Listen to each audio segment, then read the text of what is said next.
to se ful tako sprašujem, a bi lahko obstajala družba, ki bi ljudje samozavestno, direktno sprejeli odgovornost za svoje stvari, a ne? Pa jaz mislim, da gre to eno z drugim, ne? Da je v bistvu politika na nek način tudi odraz družbe, ne? Seveda in vsega dogajanja v svetu in seveda posledično tudi pri nas.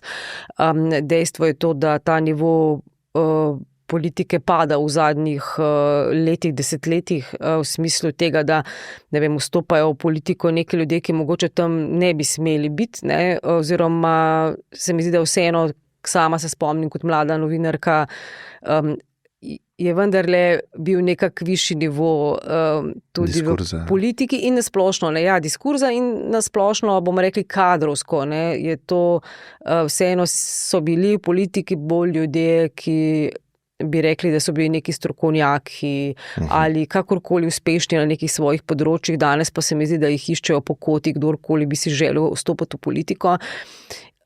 In posledica seveda je pol tudi ta njihov diskurs, ne, in vse ostalo, to delovanje, tudi spoštovanje in tudi način, ne, sprejemanja odgovornosti in vse ostale zadeve.